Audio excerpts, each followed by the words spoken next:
or whenever that is. Here we go.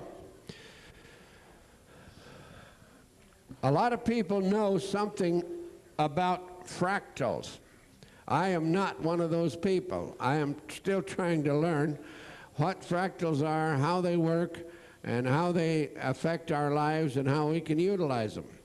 This morning we have one of our premier presenters on that subject to help you understand what they are and illustrate them. So if you want to get close enough to make sure you can see the screen and everything, there will be visual aids or slides to assist in the presentation. So do warm up, stand up first and just exercise a little bit and give some applause to Dana Thibault from Denver, Colorado, or Lakewood, Colorado, if you will, please. Are you wired with yeah, I guess so. Can everyone hear me? With just this? Okay.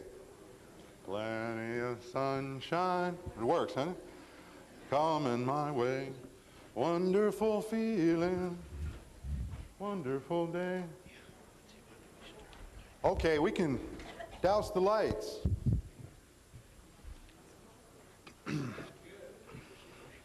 Everyone see that okay? God, isn't this fun? Well, compared to a root canal anyway. You know, coming from Denver, I always thought Texas was kind of like an alien planet. I mean, who knows what goes through the minds of these people, right? But I've got to say that the locals and the volunteers have charmed me in a most gracious way. And I want to thank you all so much. Which proves that we can get along with alien beings. Now, I've been agonizing since I've been here about how to introduce the subject of crop circles in a simple way, and that's tough to do because it's a long, involved story. But I just cooked something up while I was here, and that's where we're going to begin.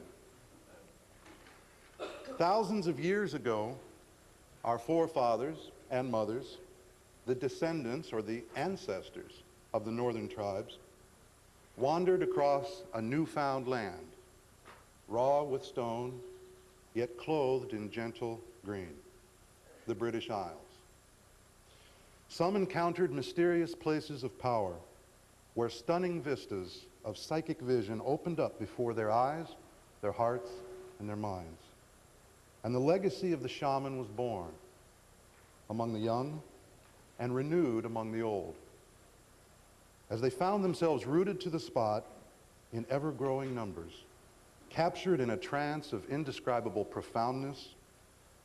Others began the long task of reverence, embracing the magic powers of Mother Earth to assist the building of the monumental temples, Newgrange, Avebury, Stonehenge. In the ensuing millennia, their power faded, overrun by the surging ego intellect of Rome. Personal experience gave way to the perpendicular grid work of linear thought. Suppressed, submerged, banished, the elder powers of a conscious universe acquiesced and lay dormant, awaiting the time of destiny long foretold, when the descendants of the northern tribes would be groping in universal darkness and a greater kingdom would awaken. And the sons of man and the daughters of Sophia, fallen as they were under the spell of matter and blinded to the truth, must be shown anew what was so long forgotten, what would be their salvation. So the magic was born again, to shatter the grid of denial that was choking out the life of the planet. Simple, the magic showed itself at first. Timid, testing, flexing. Bolder it came, stronger it grew. When the priests of a silly science declared it the work of the wind, the magic leapt ahead, enunciating the truth in angles and lines that defied the wind. But the power of Rome is old too. The power of Babylon, of the golden calf. In the panic of their fear that their vampire's fangs would be withdrawn from the neck of the sheep upon which they fed, they conjured two drunks from a countryside pub to confess to the work of the gods. And the sheep bought it and became lambs once again. But the force that made the world would not. And the places of power spoke in a voice never before seen, a gaining momentum of thunder, a rolling stone of unstoppable truth. And though the scourge of Babylon rides ever higher across the backs of the awakening slaves, the voice of truth rings louder still.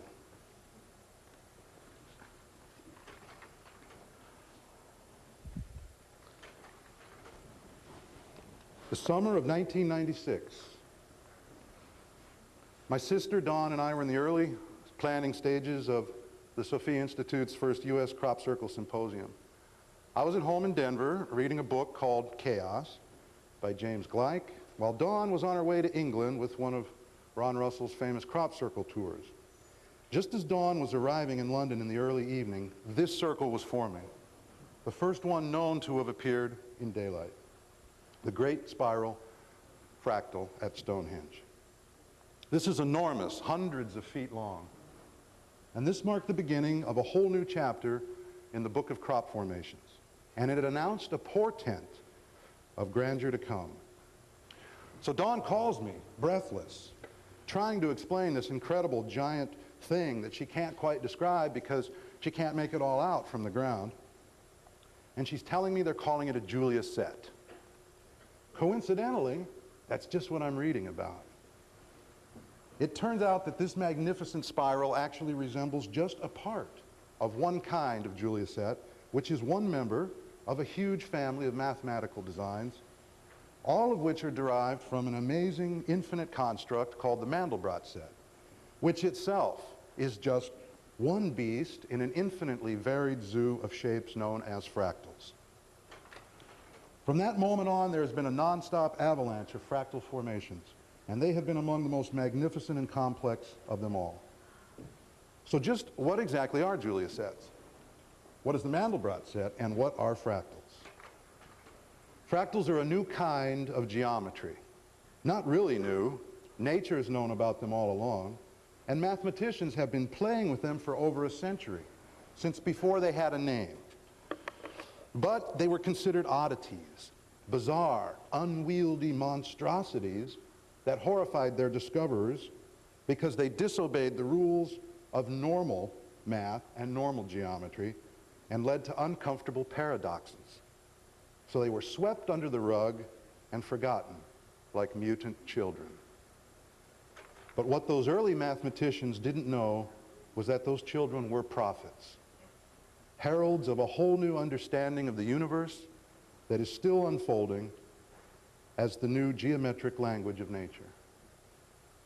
But to understand fractals, we must first see geometry with new eyes.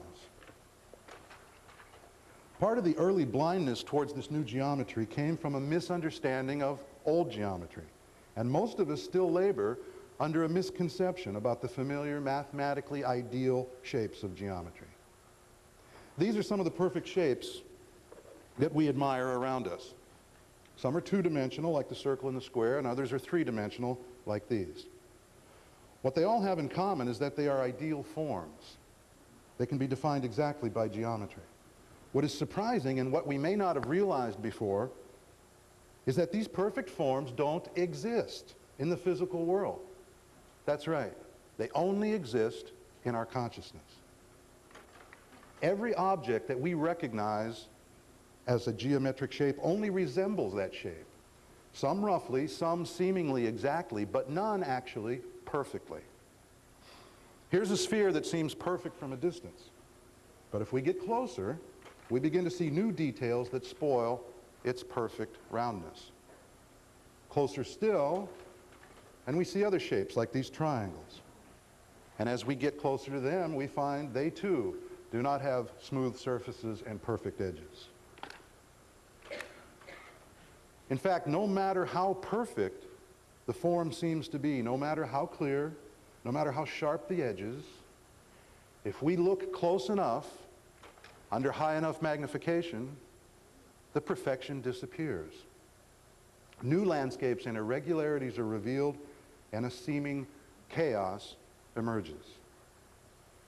Even the smoothest of molecular surfaces have convoluted atomic landscapes. And the apparent surfaces of atoms are still not the final reality, only a new threshold. We've been taught that atoms are like little solar systems where the electrons are spinning around in orbits like planets around the sun. Not so. Electrons don't have orbits or shells or trajectories or even positions. In the quantum world where they dance around protons to make an atom, they exist as fuzzy clouds of probability, shaped like these models, meaning that they will probably be in a certain spot at a given moment, but we can't be exactly sure where because they may disappear completely from one place, reappear somewhere else, or even be in two places at once. And each electron occupies its own cloud that has its own shape. And that shape may be a teardrop, a ring, or dumbbell, and there's many others. And when these clouds of electrons get together in a group of atoms, even the shapes of the clouds are lost. This is the surface of silver under extremely high magnification, in which the electrons of all the neighboring atoms on this surface are intermingling with each other and flowing back and forth across the surface in waves, just like waves on a pond of water. This is the way of all matter. On smaller and smaller scales, we find more and more detail, less and less clarity, more and more uncertainty, and it never ends. Modern reductionist science has dismantled even the parts of atoms in hopes of finding something fundamental they can get a hold of. Stop, pin down, measure, like a dead butterfly in a glass box. But they are always cheated of the prize. In the world of quantum physics, matter will not sit still, will not be measured, will never yield itself to the perfection that we seek because it cannot. Yet here at the quantum level is where geometry is actually born. In the attempt of awkward matter to be the ideal geometry that the interplay of the forces of nature urge it to be. So ideal forms exist only in that realm that is the source of our mind. Whether a shape is made of ink lines on paper or pixels on a computer screen, it can only be an approximation. So let us be clear from now on. Whenever we gaze upon an object in our physical world, we are seeing two things. A pattern of pure invisible thought clothed in a swarm of fuzzy matter, obediently trying to be that thought. Plato, the great philosopher and initiate, believed that the beauty and perfection of geometric form was divine. And there exists an invisible realm of ideal form, an abstract place that lies beyond earth, beyond even heaven. It is literally the home of the mind of God, whose thoughts are expressed in ideal forms of pure pattern. We catch glimpses of this realm whenever we appreciate beautiful designs and shapes, and Plato saw that the true medium of transmission of perfect form was consciousness. But our modern technological arrogance has caused us to lose sight of the truth of this. We think we invented geometry. We think the reason pyramids and pentagons appeal to us is because they are our own creations. And it's a prideful mark of our superiority that we can manifest these inspiring shapes while nature cannot. So the Western technological mind has come to despise the impure, unruly chaos of nature. And much of that attitude comes from the frustration of trying to measure and define nature's forms. Here's an island seen from a satellite. How long is the coastline? If we measure all the way around the edge, that's the perimeter, what will be the length? This is a question that can never be absolutely answered.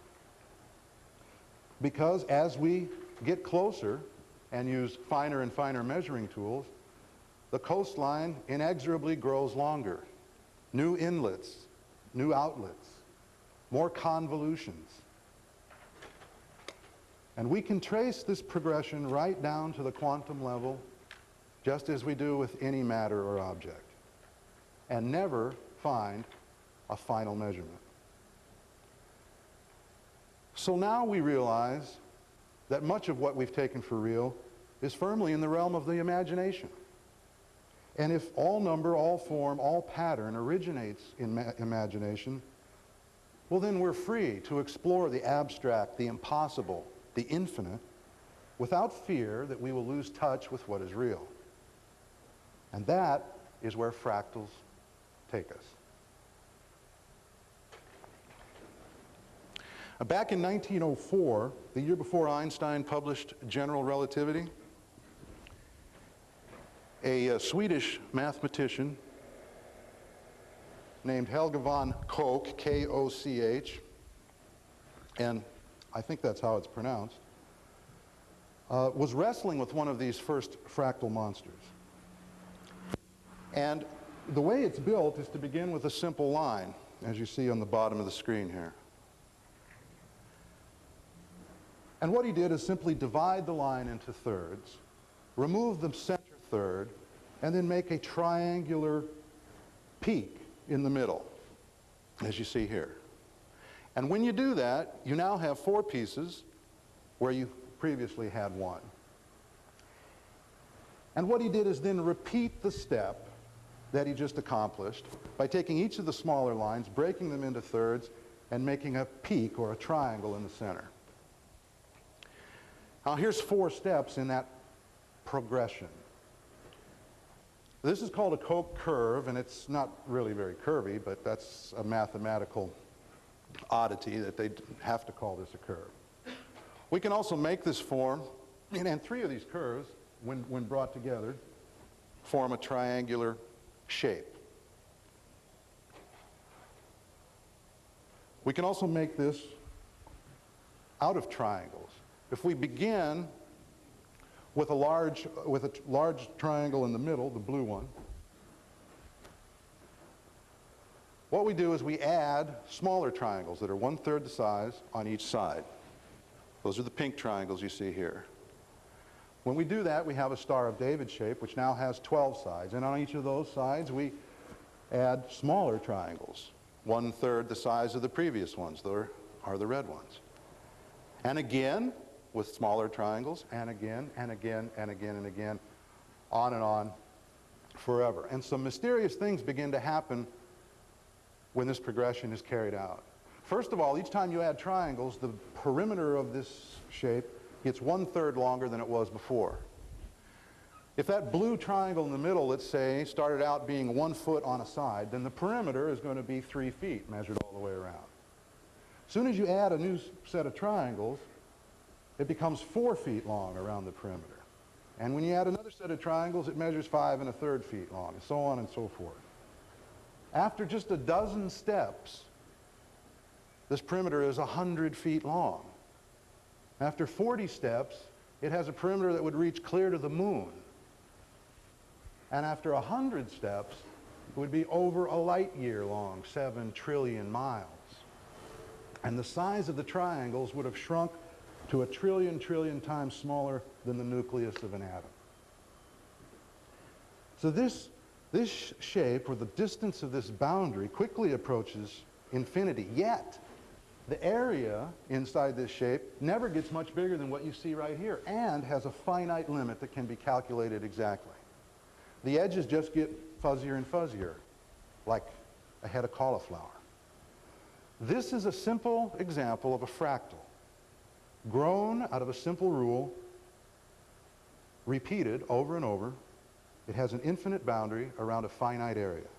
And no matter how close you look, you always see more and more triangles on smaller and smaller scales. There's more to this make-believe shape than meets the eye. It demonstrates one of the secrets of how the physical world is actually built and how things grow. Fractal boundaries are everywhere. And once we realize what they are, we can never look at a coastline in quite the same way, or clouds, or trees, or even ourselves, without realizing that in the world of the apparently well-defined, limited objects that we see all around us, everything is bounded by and surrounded by a magical zone of paradox that reaches into and touches the infinite. I presented this Koch idea to an audience of about 200 people at our U.S. Crop Circle Symposium in early 1997 as a way of introducing the subject of fractals and hoping to settle a dispute between two of our speakers about whether or not fractals showed the mark of consciousness. That special group of concentrated croppies left that symposium with a new idea, a new vision of building infinity out of and yet within the finite, symbolized by the Koch snowflake.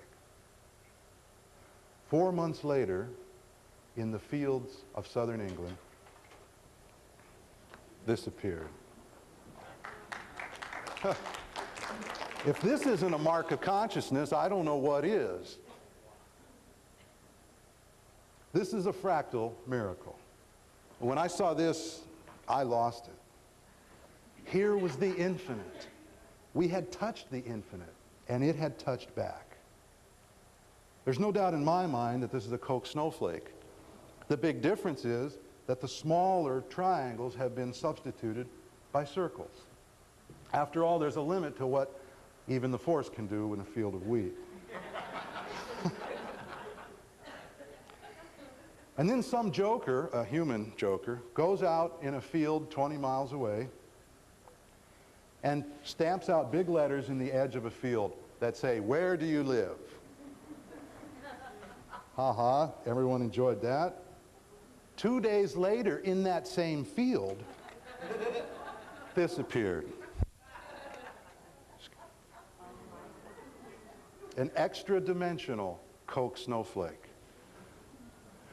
with this incredible embellishment around the inside, which is actually the Koch curve, the infinite boundary, turned inside out and into itself to make a double infinity toroid. Never has there been such an immediate and obvious repetition of design in the crop formations. What does it mean? There are many cases of crop circles responding to human mind, but never has it happened on such a dramatic scale. Why now? I think it's because a large and very special group of people had made a connection, that original Sophia audience. To me, this is proof that we can collectively make a difference. Even though we may be an ocean away from England, no matter, consciousness is instantly everywhere, always. The second reason, I think, is to give us a loud and clear wake-up call to pay attention to fractals. We're on the right track. Look deeper. And so we will.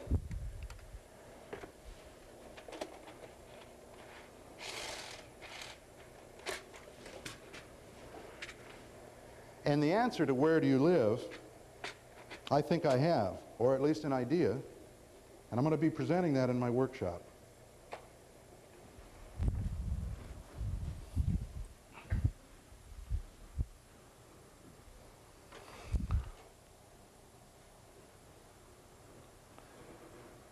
Now, this characteristic of having an infinite boundary is only one feature of fractals. And there is much more to learn.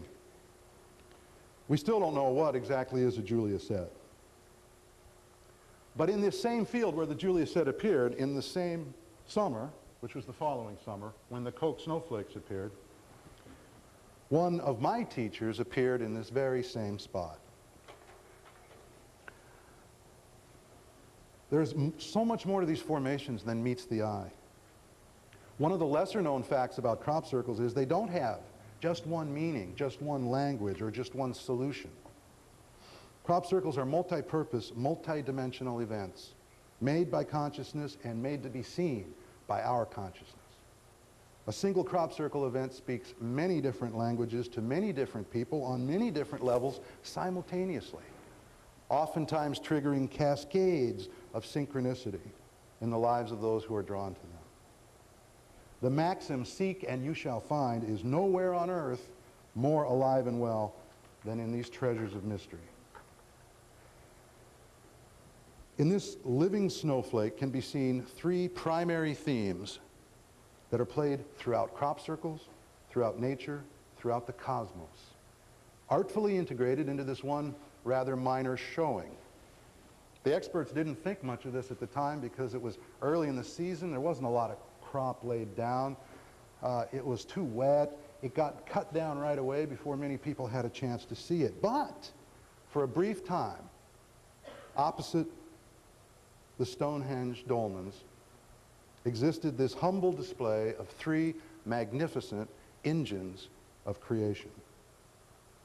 And those three engines are sacred geometry, the Fibonacci series, also known as the phi ratio, the golden mean, and fractal generation.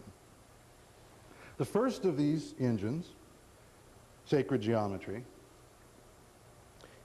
is not super complicated geometry or incomprehensible geometry. Sacred geometry is simply the universal geometry of consciousness. It is the symbolic language of that realm of ideal form and imagination from whence we all came. It is our original native tongue before tongues were even invented. The geometry we see here in the Stonehenge snowflake is hexagonal, six-sided, also called sixfold geometry, and perhaps the most prevalent geometry of crop circles. Why? Surprisingly, sixfold geometry is actually a pattern manifested by all spheres, orbs, rings, cycles, and circles. And circular spiraling motion is the most sacred motion of all and the source of all other geometry. If we overlap two identical circles so that the rim of each passes through the center of the other, we create what's known as the Vesica Pisces. And this form has been known and revered from time immemorial. It symbolizes the origin of duality and the birth portal of all other number and form. Crop circle history would not be complete without it. There are 2 points where the two circles intersect, here and here. And we can build upon the Vesica Pisces by using an intersection as the center of a third identical circle. When we do, we create a new intersection, and we can continue to add new circles in the same way, using each new crossing as a new center. Exactly 6 circles fit around one in this manner, and this was known of old as the seed of life, among others. This design has many profound meanings and is the genesis of many more. And the circle makers know this as well. We will look at just one of its creations, and that is the precise definition of a hexagon. Simply connect the 6 intersections with straight lines, and the hexagon is born. And it is echoed in the outer intersections of the 6 circles as well, which connect to form the other orientation of a perfect hexagon. Solid spheres, balls, also adopt sixfold geometry whenever a group of them get together. Whenever you join 3 billiard balls, say, on a pool table, you create a perfect equilateral triangle defined by the centers of each of the 3 balls. Add another ball, and you create another triangle. And if you continue to add balls, you will discover that always 6 equal spheres fit around one, creating 6 adjacent equilateral triangles and the exact 6 points of a hexagram. Oranges in a box, beads on a tray, atoms in a substance, all stacked together this way. So here's the framework of the Stonehenge snowflake, and the framework of many spectacular cropograms. Sixfold geometry appears everywhere in nature. The fundamental building block of life, carbon, naturally forms sets of 6 atoms bound into a hexagonal ring. This is the skeleton of many organic molecules.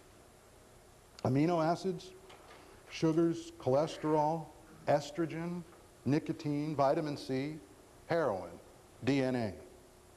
the good, the bad, and the ugly. They all share this hexagonal carbon core. Nature echoes the strength and elegance of sixfold geometry in many ways. Honeycombs are perhaps the most familiar, but by far the most plentiful are the shapes that grow from the fluid of life, water. Always crystallizing hexagonally, water freezing in air naturally forms one of the infinite six-spoke designs of snowflakes. So when we look closely at life that grows, organic molecules, we find the six-sided carbon rings. When we look at supposedly inanimate water, we realize that when it grows, as snowflakes do when they freeze, it uses sixfold geometry as well. The genesis of the Stonehenge snowflake begins at the center with the first engine of creation, sacred geometry, in the form of nature's own template of growth, the six spokes of the hexagon. But there's another magic at work here, the second engine of creation, the phi ratio, the golden mean, which comes from the Fibonacci series, which is actually a beautifully simple thing to understand. It's a series of numbers that begins with nothing, just like the whole universe began.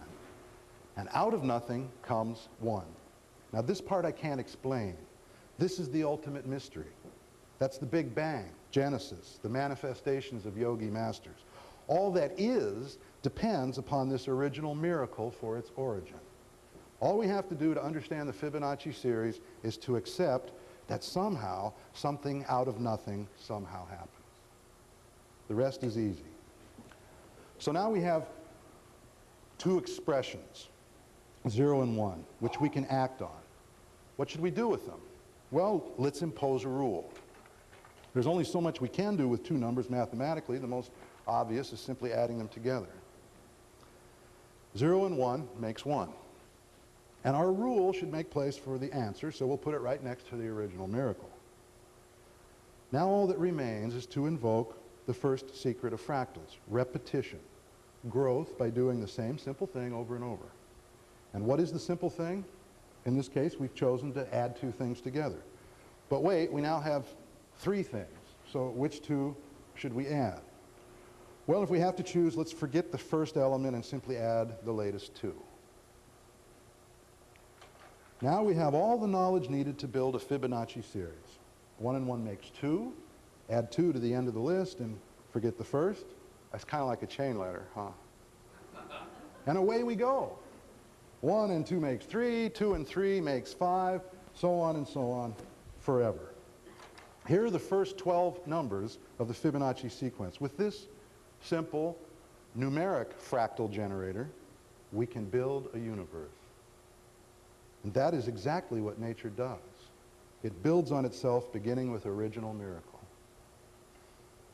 Now we can compare each number in the Fibonacci sequence with its neighbor, and the best way to do that is to divide one number by the next, and that's called a ratio. A ratio is just a fraction, like 1/2. It represents a relationship between two numbers. Now there's a scary word, huh? Relationship. As we go further along the sequence, the ratios seem to be seeking some ideal level. The decimal equivalents here, 1 over 1 is 1, 1 over 2 is 0.5, 0.667, 0.600, 0.625. And sure enough, we find that they are seeking out some ideal level, which rounded off is 0.618, and this is the legendary phi ratio. And it is truly a magic number. If we flip any of these Fibonacci ratios upside down, put the big number on top of the smaller one, then instead of 0.618, we get 1.618. No other series of numbers has this property. And the proportion of 0.618 to 1.618 is identical to 1 compared to 1.618. And here we can see this perpetual proportion graphically. This universal proportion was called from ancient times the golden mean. Use any two neighboring segments as lengths for the sides of rectangles, and we create the golden rectangle. Compare any three big numbers in the sequence, and they'll look like this. Now we can draw a line inside a golden rectangle to form a square. And when we do, we find that the rectangle we're left with on the right-hand side here is also proportionately exactly a golden mean rectangle. So we can cut a square out of that and we're left with another golden mean rectangle. Take a square out of that and we're left with another one. Take a square out, we're left with another one. On and on and on, spiraling down into infinity, and always there will be a golden rectangle left. If we take a curve and pass it through the diagonals of all of these squares, we create what's known as the golden spiral, which is the universal path of energy in the universe. You've all seen this in the swirl of water down the bathtub drain, because that's how matter moves in a well of gravity. We find it incorporated into nature everywhere. The shells of nautilus, the face of sunflowers, the windings of pine cones. We find it in the motion of air in a hurricane, and in the spiral arms of galaxies. The Fibonacci series is the purest of abstractions, just a series of numbers represented by symbols. Yet out of it grows spectacular form across the universe. It's found in the lowest of the low and the highest of the high. And its real origin is the pentagram, the ancient symbol of human beings, in which every segment compared to any other size segment is an exact Fibonacci ratio. All of this evolves out of the simple magic of the proportion of each of these lengths to its neighbor. The Fibonacci sequence is perhaps the earliest and simplest example of a fractal. It has the two prime characteristics of fractals. First, they are grown by the repetition of simple rules. Second, they are self-similar. That means that little pieces look like big ones. Just as these three bars could be 3, 5, and 8, they can also be 8, 13, and 21. These are the comparable lengths of the three bones in our fingers, and numerous proportions throughout our body. They're the lengths of tree trunks between branches, the lengths of stems between leaves, and the lengths between the nodes in the Stonehenge snowflake. The six spokes of nature's hexagonal framework of growth are divided in this formation into golden proportions, nature's sacred phi ratio of life. The golden mean is the perfect bridge between sacred geometry and fractal geometry. But fractal generation is not limited to number alone. It is found throughout creation in shape and form.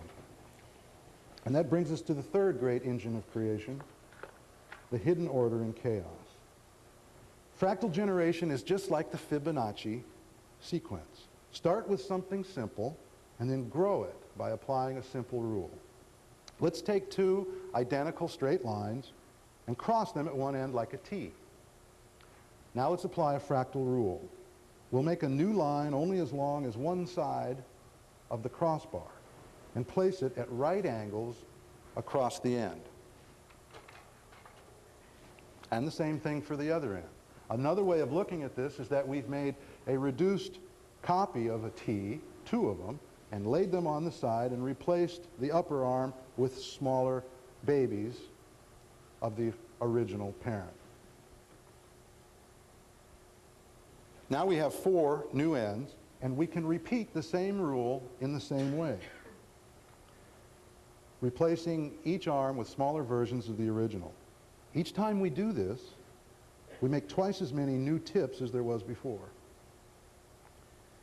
We have created a fractal generator, and we can keep repeating this simple step until it gets too small to draw. And this rather uninteresting concoction is called a fractal tree. Now, it leaves a lot to be desired as far as trees go, and the reason for that is because it's thought up by linear thinking humans. All the intersections are perpendicular 90 degrees. There's a good reason why it's not a very appealing tree. That's because it's not natural. So let's not be so symmetrical and mess things up a little bit by introducing a touch of chaos. Instead of using a perfect T, let's bend these arms in a totally arbitrary and uneven way. Now we have a shape like a Y instead of a T, and it's a lopsided Y to boot. So what happens if we follow the same rule of growth and keep adding smaller and smaller copies of this in place of each new arm? The same number of steps produces something dramatically more like one of nature's forms of trees. This is an example of another characteristic or principle in chaos known as the butterfly effect. Sensitive dependence upon initial conditions, where a small change in a seed manifests itself in a dramatic change once it's grown by fractal repetition.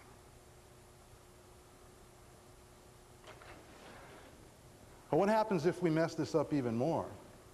Push one arm up further, crank the other one over, and make the arms two different lengths.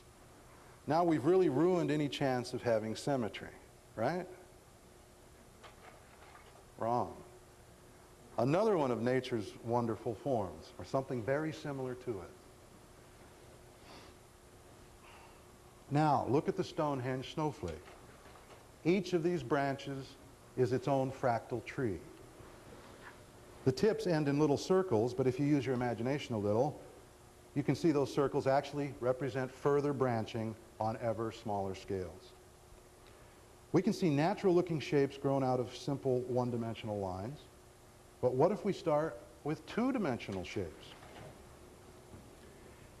Here's a scheme using just squares and triangles, and it's a three-step fractal generating process. Number one is we start with a square. Number two, we add a triangle on it like a little roof on a house. And number three is we add smaller squares on each side of our little roof. That's one cycle. And what we're going to do from there is go back to number two and add smaller triangles on the tops of each of those squares. And just keep repeating, 2 and 3, 2 and 3, 2 and 3. Here's what that looks like after 4 cycles. This is called a Pythagorean tree, just because triangles are built around squares, which is a Pythagorean concept. Here's another Pythagorean generator, also using just squares and triangles. The triangles are a little different here, though. Instead of being isosceles or even-sided, they're acute right triangles, which seem to point in one direction or the other. And at first glance, A and B here look identical, but there is a very, very slight difference. In A, the triangles alternate between pointing one way and then pointing the other way with each successive step. In B, the triangles point one way with each step the same way. Now, after 3 cycles, we begin to see a slight difference. A is getting zigzaggy and B is curving smoothly over to one side. What happens if we generate this through 20 steps? Let's look at A. Again, a shape that's reminiscent of a shape in nature, all constructed out of simple outlines of boxes and triangles. Now, what would B look like taking the same number of steps? An entirely different animal. Again, a slight variation in the initial conditions has a radical difference and creates what looks like a whole different species, even though it's built out of the same 2 simple things. Let's try one more Pythagorean generator. If we make the triangles flatter, this reminds us of something familiar also. And it's not a coincidence. Broccoli is one of the most fractal plants in the whole spectrum of nature, just like cauliflower. And here we see again this fractal characteristic of self-similarity. A little piece broken off the head of the cauliflower looks almost identical to the whole head. In fact, cauliflower and broccoli are the most fractal, self-similar plants there are. And where do they get it from? Well, from their DNA, of course. DNA is built like a twisted stepladder. And the rungs of the ladder, which are called base pairs, determine the genetic code of all living things. Actually, the order of the base pairs. And did you know there are only 4 bases? That's right, 4. For short, genetic science labels them G, C, A, and T. And look at them. 2 of them, thymine and cytosine, are our old friends, the hexagonal rings. The other 2, adenine and guanine, are hexagonal rings with a pentagon attached. These are all rings of carbon atoms, once again. Now imagine thousands of these 4 simple shapes strung together to make one initial generator for one of our fractal trees. That's a gene. All the incredible variety of structures that comprise the trillions of different cells that form the billions of kinds of tissues and all the millions of different organisms are all encoded by these 4 simple bases. And if you could look right down through the center of a DNA molecule, you would find our friend, the shape of the golden spiral. DNA is kind of the ultimate fractal generator. Now imagine what would happen if you could cross the very fractal DNA of broccoli with the DNA of the extra fractal cauliflower. You might just wind up with the most super fractal vegetable ever. And science has done it. The broccaflower. You can experience this fractal miracle right in your own supermarket. Look at this beautiful thing. You can? You can? Yes. Every one of these cones or florets is a collection of Fibonacci spirals, all self-similar to the parent, on smaller and smaller scales as far as the eye can see.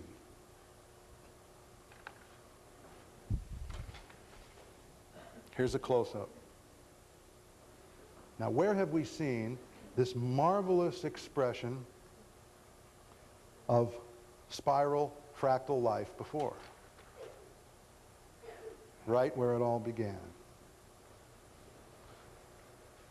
Here, a new paradigm is emerging, the fractal geometry of nature. And this new paradigm seems to be at odds with the old one, which was ideal sacred geometry. Yet we have seen that they are not.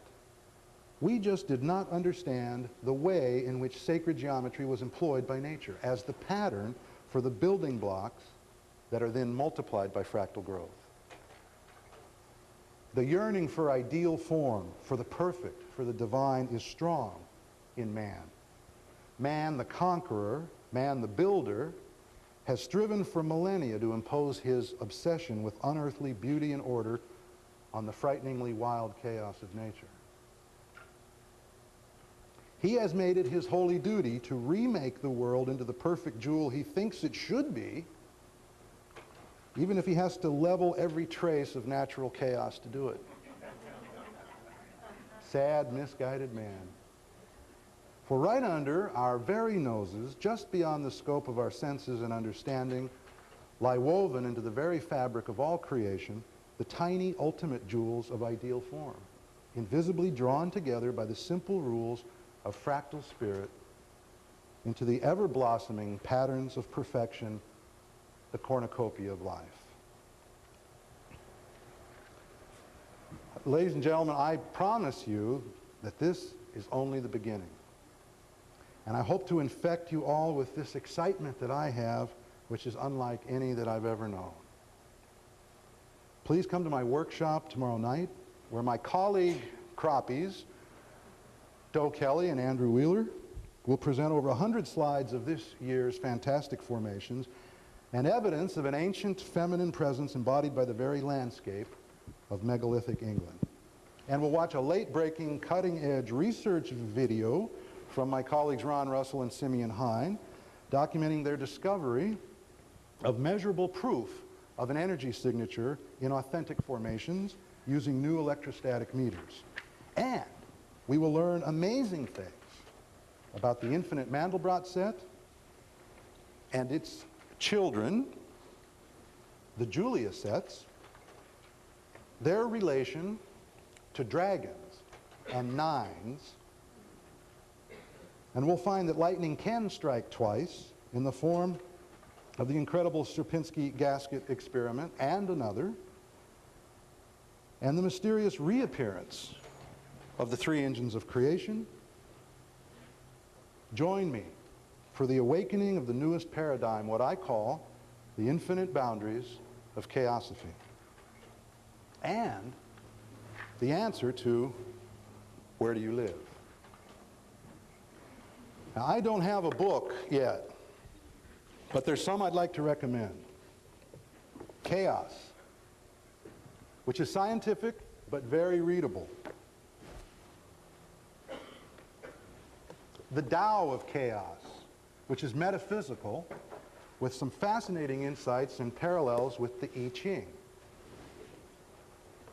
7 Life Lessons of Chaos, which is philosophical and easy to read. And The Beginner's Guide to Constructing the Universe, which is an amazing, fun journey through sacred geometry, and The Golden Mean. Please see the beautiful Christine at her table to pick up these books. And come visit Doe and Andrew's table in the back to my right, which is chock full of the neatest crop circle stuff anywhere. And my table, which is across from theirs, in which my remote viewing friend and writer for Atlantis Rising, Bill Eigels, has a stack of issues to give out or sell or burn. And I have, I was kidding, Bill. And I have some videos that cover the material that I've presented today, along with an extra half-hour segment that I'm going to show in my workshop about a whole other story of the manifestation of crop circles responding to human mind. Any questions? Thank you. Okay.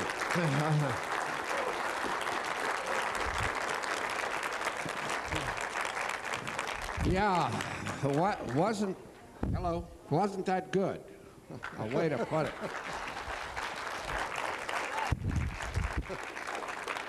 Thanks very much, Dan. Thank you, Dean. Folks, now, to make up a little bit of time, please get yourself warmed up a little bit or whatever you need to do, but 5 minutes. Let's take a 5-minute break this time while we set up the projectors and so forth, because you